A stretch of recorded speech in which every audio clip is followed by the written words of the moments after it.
अस्सलामुअलैकुम everyone, welcome to my YouTube channel imagination FF world. तो आज का न्यू पार्ट लेकर आ चुकी हूँ। उम्मीद करती हूँ कि आप सब लोग बेसब्री से इस पार्ट का वेट कर रहे थे। तो चलिए स्टार्ट करते हैं आज के न्यू पार्ट को। सो फ्रेंड्स, हमने उस पार्ट में देखा था कि फाइनली वांगशन की शादी कंप्लीट हो चुकी थी। अब वो उनकी विदाई भी हो चुका था और वो लोग घर आ रहे थे। घर आते वक्त वांग जी यही सोच रहा था कि मैडम वही को ऐसा क्यों लगता है कि उसका सेकंड मैरिज है। वो बस यही सोच रहा था। वो जिंगी को देखते हुए कहा, क्या जिंगी की वजह से? वांग जी ने एक बात नोटिस किया, जिंगी जब से विंग आया है, विंग गाड़ी के अंदर आया है, तब से जिंगी ने एक बार भी अपने फादर की तरफ घूम कर नहीं देखा। वो विंग की हाथ को पकड़ के बाहर खिड़की की तरफ व्यू को देख रहा था और विंग से बस यही पूछ रहा था, मॉम वो देखिए, क्या वो असली है? मॉम वो देखिए, वो कितना अच्छा है। विंग उससे बातें कर रहा था और वो दोनों ऐसे बात कर रहे थे जैसे कि कितने जन्मों तक एक दूसरे को जानते हैं।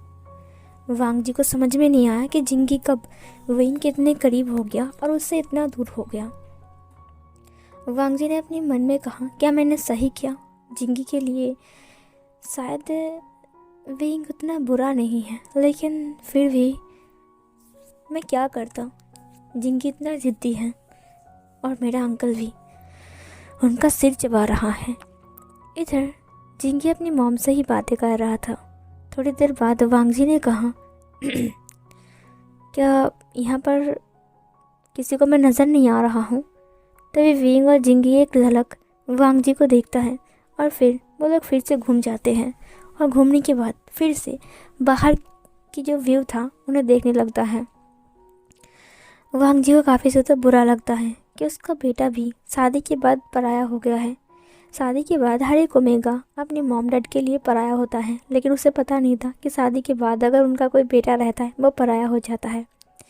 वांग जी बस यही सोच रहा था और अपनी मन को शांत कर रहा था कि कोई बात नहीं, छोड़ो, जो कुछ भी हुआ बाद में देखा जाएगा। फिलहाल गाड़ी एक बहुत बड़े बंगले के सामने आकर रुकता है। विंग आज फर्स्ट टाइम वांग जी के घर आ रहा है। इससे पहले वो कभी भी वांग जी के घर नहीं आया था। जब गाड़ी अंदर आती है तो गार्ड्स गेट को ओपन करते हैं। विंग ने खिड़की से देखा, यह घर बहुत बड़ा था। जिंगी ने कहा, हमारा घर बहुत बड़ा है ना मॉम? फिर विंग ने कहा, हाँ। फिर वो लोग वहाँ पर आकर रुक गए। ड्राइवर गेट को ओपन करता है। वांग जी बाहर आता है। फिर जिंगी ने कहा, अरे पापा, आप बाहर चले जा रही हो, मॉम को कौन लेकर जाएगा? फिर वांग जी ने कहा, क्या तुम्हारी मॉम के पैर नहीं हैं? जिंगी ने कहा, पैर तो आपके भी है ना और हाथ भी हैं, तो आप गेट खोलकर उनका स्वागत नहीं कर सकते हो? वांग जी अपने बेटे को देखते हुए कहा, ये दुश्मन बन गया है मेरा। उसने गेट को ओपन किया और विंग को बताया, आइए मोहतरमा, आप गाड़ी से कृपया करके नीचे उतरिए क्योंकि हम लोग हमारी जगह पर पहुंच चुके हैं। विंग ने कहा, oh mister Lanwang ji, thank you so much, मुझे पता नहीं था कि तुम इतने काइंड हो। ये बोलकर उसने उसके गाल को पिंच किया। दरअसल वो वांग जी को टीस कर रहा था और वांग जी विंग को। विंग नीचे आता है। जिंगी ताली मारते हुए कहा, अच्छा चलिए हम आपकी ग्रैंड वेलकम करते हैं, है ना दादाजी? फिर वहाँ पर गुलाब के पेटल्स रखी हुई थी जहाँ पर विंग पैर देकर अंदर आ रहा था और जितने सारे मेड्स और गार्ड्स थे वो सब लोग विंग के ऊपर वो फूल फेंक रहे थे और वांग जी उसके पीछे पीछे आ रहा था, लेकिन उसे बिल्कुल भी अच्छा नहीं लग रहा था। उसे ये तक पता नहीं कि जिंगी इतना खुश है कि उसे ही खुद भूल गया है कि वांग जी भी पीछे पीछे आ रहा है। मतलब जिंगी अपनी मॉम को लेकर इतना बिजी हो गया है। अब ना वांग जी को जेलस फील हो रहा था। इधर विंग घर के अंदर आ जाता है। जिंगी बहुत ज़्यादा हैप्पी था। जिंगी ने कहा, आपको पता है मॉम, हम घर में कितने अकेला थे, लेकिन आप आ गए हो ना, अब हमें कोई ज़रूरत नहीं है चिंता करने की। अब मैं सिर्फ आपके पास रहूँगा। पता है अभी फ़िलहाल हमारी समर वैकेशन चल रही है, तो हम सोच रहे हैं। फिर लान कोरैन ने कहा, हम सोच रहे हैं कि हनीमून पर चलते हैं। ये सुनकर जिंगी ने कहा, यह हनीमून क्या होती है? वांग जी अपने अंकल को देखते हुए इशारा से ना करता है, मतलब ना कहता है कि प्लीज़ ये हनीमून उसे मत बताओ। फिर लान कुरैन ने कहा, हनीमून का मतलब ये होता है कि अगर तुम्हारे मॉम डैड हनीमून पर गए तो वहाँ से तुम्हारे लिए एक प्यारा सा बहन भी ला सकता है। ये सुनकर जिंगी ने कहा, क्या ये रियली, क्या ये सच है? फिर लान कोरैन ने कहा, हाँ। वांगजी ने अपने सिर पर हाथ रखते हुए कहा, कर दिया गड़बड़। फिर जिंगी ने कहा, तो फिर हम हनीमून पर जाएंगे। लान कोरैन ने कहा, नहीं, हम नहीं जा सकते हैं, सिर्फ मॉम और डैड। जिंगी उन्हें देखते हुए कहा, नहीं, मुझे भी जाना है। दरअसल मेरी मॉम और डैड हमेशा झगड़ा करता रहता है ना, तो वो जब मेरी बहन को लेकर आएंगे तो वो लोग चूज़ ही नहीं करेंगे, वो लोग तो झगड़ा करेंगे ना। मैं मेरी बहन को अच्छे से देख कर चूज़ करके लाऊंगा कि कौन सी लड़की अच्छी है और किसको बहन बनाना चाहिए। ये सुनकर सबको हंसी आ जाती है। जिंगी ने कहा, अरे सब लोग क्यों हंस रहे हो? वांगजी ने कहा, तुम बहुत छोटे हो और इतनी ज़्यादा बातें मत करो। जिंगी ने कहा, मैं छोटा नहीं, मैं 10 साल का हूँ। ये सुनकर वेंग ने कहा, 10 साल के? तुम इतने बड़े हो जिंगी, मुझे पता ही नहीं था। जिंगी ने कहा, हाँ, जिंगी 10 साल का है। ये सुनकर वांगजी ने कहा, हाँ 10 साल का, जैसे कि तुम बहुत बड़े मर्द बन चुके हो। फिर जिंगी ने कहा, मर्द? क्या मतलब है आपका? वांगजी ने कहा, मैं अपने रूम में जा रहा हूँ, मैं बहुत थक चुका हूँ। जिंगी ने कहा, अरे वाह। वांगजी उसे देखते हुए कहा, अब क्या हुआ? जिंगी ने कहा, और मम्मा को कौन लेकर जाएगा? क्या मम्मा थक नहीं गई है? वांगजी ने कहा, उसकी खुद के प्यार है, वो आ सकता है। फिर जिंगी ने कहा, आप उन्हें नहीं बताओगे तो वो क्यों जाएगी? वो आपसे नाराज़ है ना। कितने मुश्किल से मॉम को घर में लेकर आए हैं। वांगजी उसे देखते हुए कहा, तुम देखो, तुम्हें शांति हो गई ना, तुम्हारी मॉम आ चुकी है, अब मेरा पीछे छोड़ दो ना। जिंगी ने कहा, नहीं, आप मॉम को बता। उसके बाद वांगजी ने कहा, मैं रूम में जा रहा हूँ विंग, कृपया करके तुम मेरे साथ आ सकते हो। विंग चुप रहता है। फिर जिंगी ने कहा, प्यार से बताओ ना, ऐसे कोई बताता है क्या? फिर वांगजी ने कहा, विंग, मेरे साथ मेरे रूम में चलो। हाँ, तुम्हारे तो दोनों पैर हैं ना, तुम खुद आ सकते हो। फिर जिंगी मुँह फुलाते हुए कहा, ऐसे कोई बोलता है क्या? अच्छे से नहीं बोलना आता आपको, प्यार से बोलना चाहिए। वांगजी ने कहा, अच्छा, कितने प्यार से बोलो? गोल तो बिठाकर। जिंगी ने कहा, हाँ, ज़रूरत पड़े तो वही करना पड़ेगा ना आपको। लान कोरैन ने कहा, ये बच्चा ना छोटा है लेकिन बड़ा धमाका है। वांगजी ने कहा, ये सब ना आपने सिखाया है, समझे? जिंगी ने कहा, ओफो, आप ये सब बातें छोड़िए, आप प्यार से बोलिए ना। मम्मा को कितना बुरा लग रहा है, वो कब से खड़ी है वहाँ पर, क्या आपको उन पर तरस नहीं आ रहा है? वांगजी ने कहा, तुम्हें अपने फादर पर तरस नहीं आ रहे तो मैं उनके पर तरस करूँ? हाँ ठीक है, कर लेता हूँ, कोई बात नहीं। विंग उसे देख रहा था। फिर वांगजी ने कहा, हनी, विंग, डार्लिंग, चलो अपने कमरे में चलते हैं, ठीक है, जहाँ पर तुम मेरी ज़िंदगी को झंड बनाने वाले हो। विंग ने कहा, ऑफ कोर्स, जब आपने बोला है मिस्टर लान वांगी तो मैं क्यों ना जाऊँ।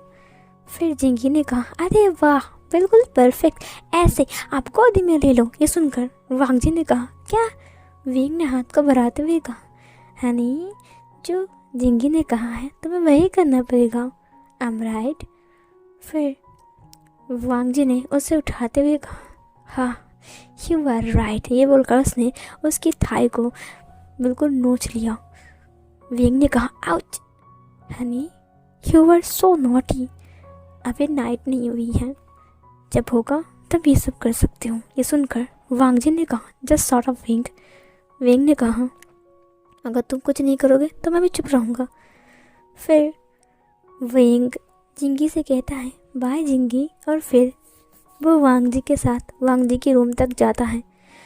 वांगजी रूम में जाता है और विंग से कहता है, तुम बहुत गंदे हो। ये बोलकर उसने उसे छोड़ दिया। वो नीचे गिर जाता है, उसकी कमर पर बहुत ज़ोर से लगती है। वांगजी ने धड़ाम से दरवाजे को बंद कर दिया। जिंगी ने कहा, अरे बाप रे, पापा तो बहुत गुस्सा है। पापा इतना गुस्सा है कि दरवाजे को ठोक दिया। लान कोरैन ने कहा, कोई बात नहीं, सब कुछ ठीक हो जाएगा, तुम्हारी मॉम आ चुकी है ना। अगर तुम्हारा पापा स्क्रू है तो तुम्हारी मॉम स्क्रू ड्राइवर है, तो मुझे लगता है वो उसे घुमा घुमा कर टाइट कर ही देगा। जिंगी ने हाई फाई लेते हुए कहा, चलिए हम लोग फ्रेश हो जाते हैं। और फिर वो लोग अपने अपने रूम में जाते हैं।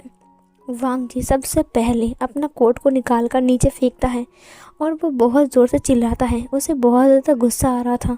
उसने एक फ्लावर वास को उठाते हुए कहा, मैं, और फिर तोड़ने के लिए आता है। तभी वांग जी रुक जाता है और विंग को देखने लगता है।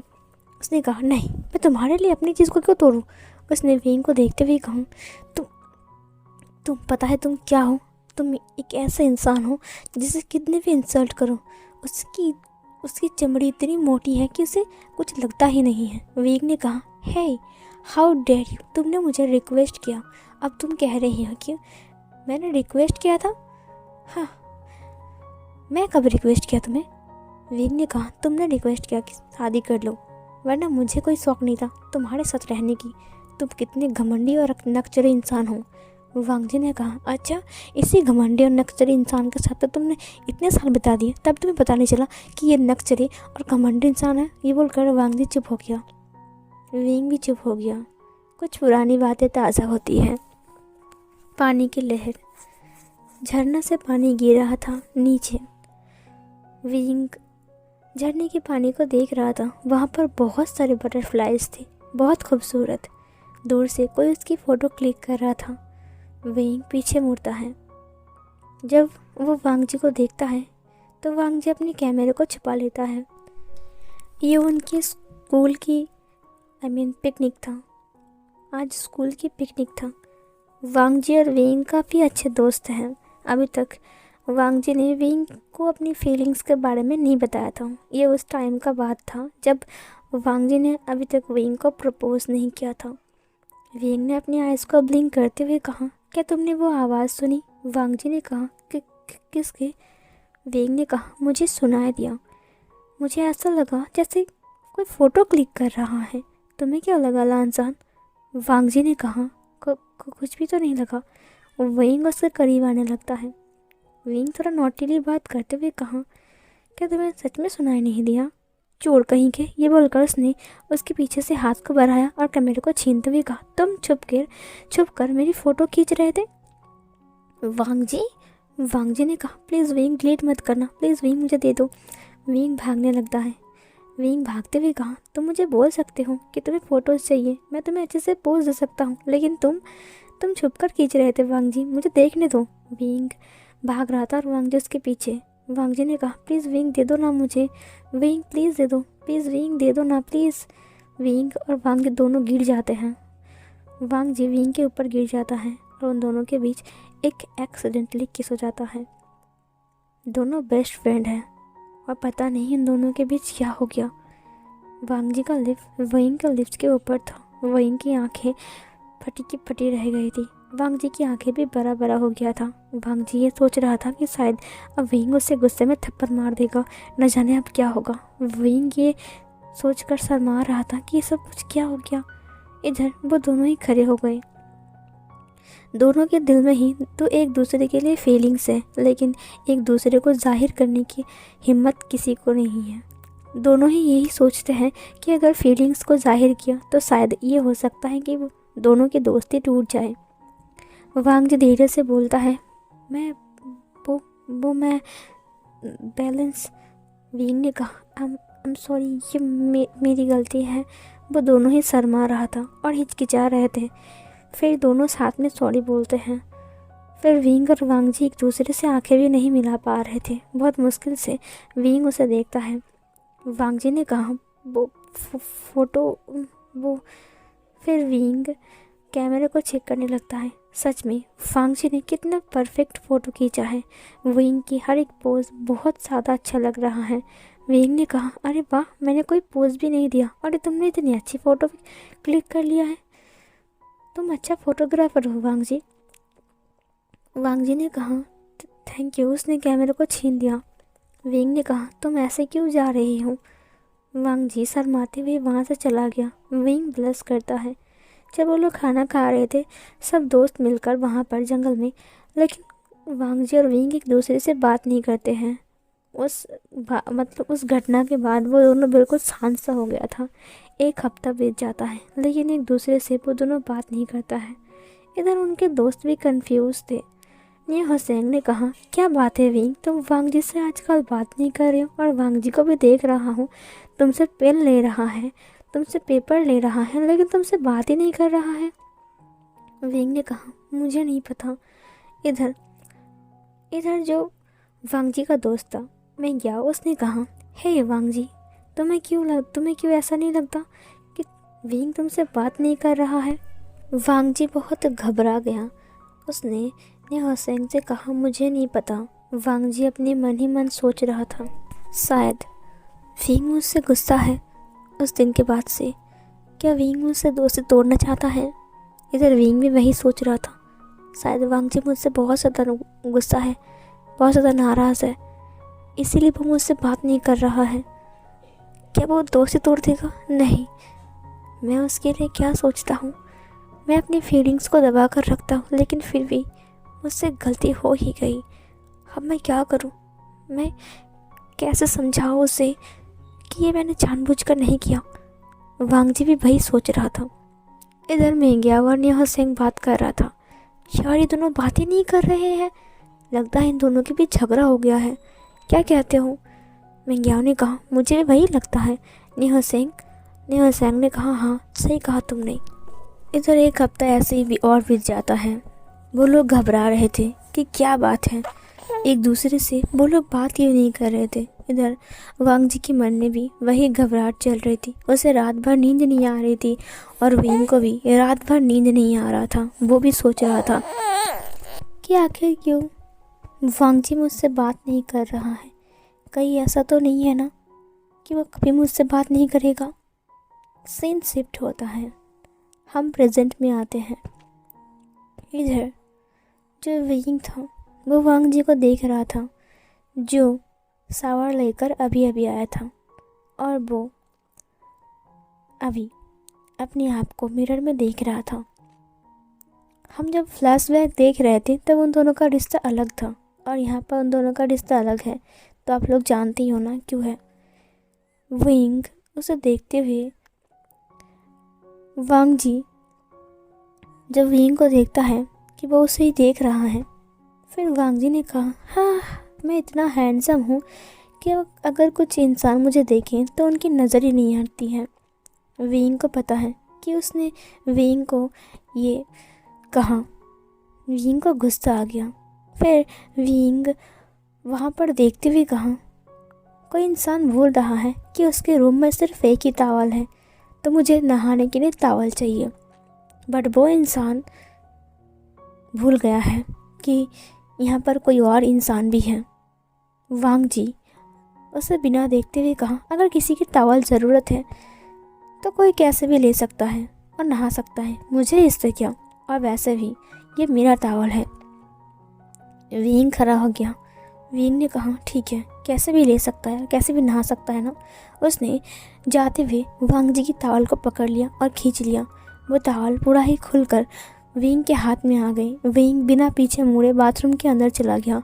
वांग जी की आंखें बड़ी बड़ी हो गई। वांग जी का जो नीचे का पार्ट था वो रिवील हो गया था। भले ही वांग जी अंडरवेयर में था, लेकिन फिर भी उसने अपने पार्ट को छुपाते हुए कहा, ये तुमने क्या किया, बेशरम उबेगा कहीं की। फिर उसने धड़ाम से दरवाजे को बंद कर दिया। वांग जी ने कहा, कितनी बेशरम है। इधर वांग जी जल्दी से अपने ट्राउज़र को ढूंढने लगता है और उसे पहनने लगता है। वो अपनी नाइट ड्रेस को पहन रहा था। इधर विंग हंसते हुए कहा, मुझसे चालाकी। वांग जी ने कहा, ठीक है, मैं इसका बदला ज़रूर लूँगा, मैं भी तुम्हारा टॉवल खींच लूँगा।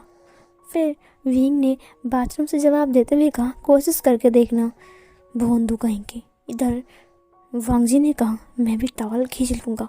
सीन कट होता है। इधर डिनर टेबल पर जब वो लोग बैठते हैं तब बहुत शांति थी, कोई भी बात नहीं कर रहा था। तभी जिंगी ने कहा, आप लोग ऐसे क्यों खा रहे हो जैसे कि आप लोग दुश्मन हो, मतलब इतना गुस्सा क्यों हो आप दोनों? वांग जी ने कहा, वो तुम्हारी मॉम से पूछो। जिंगी ने कहा, मॉम क्या हुआ है?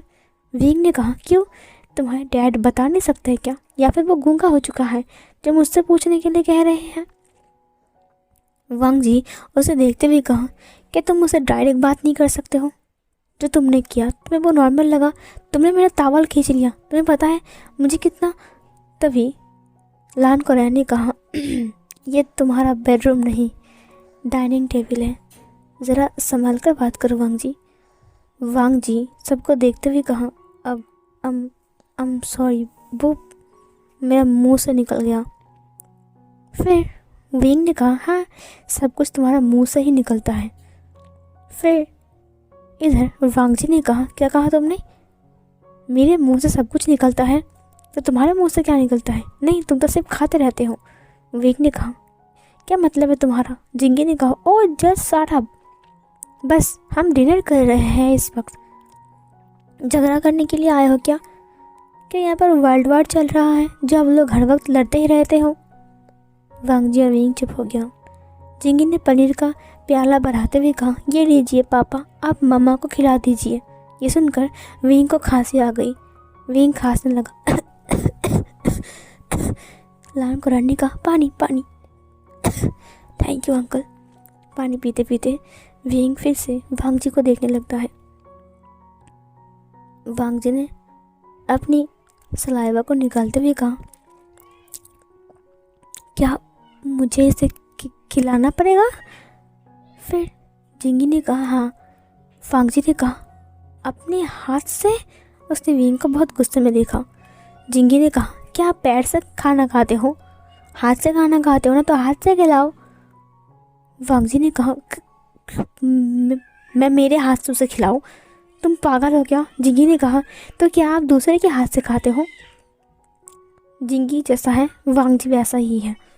लान कोरैन ने कहा, हाँ अगर कोई टाइट कर सकता है तुम दोनों को तो सिर्फ जिंगी ही कर सकता है। वांग जी ने कप कपाते हुए हाथ से चॉपस्टिक को उठाते हुए कहा, मैं ये नहीं कर सकता हूँ। जिंगी ने कहा, अगर आप ऐसा नहीं करोगे तो मैं खाना नहीं खाऊंगा। जिंगी मुंह को फेर लेता है। वांग जी ने कहा, अच्छा तरीका है मुझे ब्लैकमेल करने का, और हर वक्त तुम यही करते रहते हो जिंगी। तुम मेरी फीलिंग्स को कभी समझते नहीं हो और अपनी मनमानी करते रहते हो। जिंगी उठ गया। उसने कहा, ठीक है गुड नाइट, मैं जा रहा हूँ। लान कोरैन ने कहा, तुमने कुछ भी नहीं खाया जिंगी?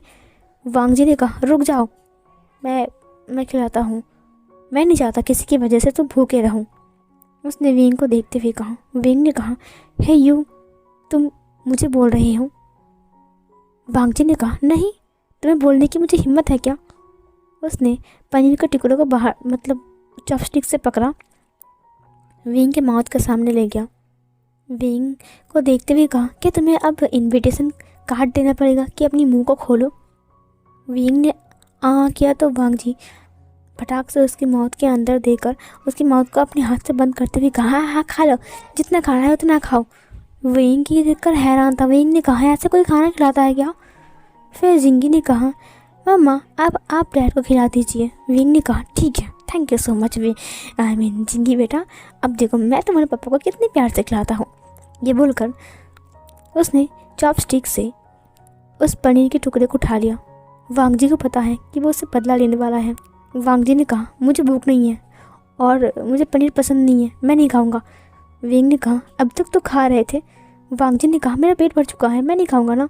जिंगी ने कहा, पापा प्लीज़ खा लीजिए ना।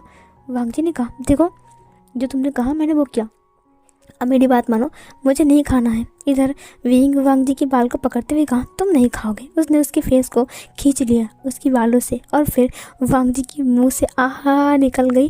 और फिर विंग ने पनीर को उसकी माउथ के अंदर घुसा कर उससे खिलाते हुए कहा, हाँ खाओ और अच्छे से खाओ।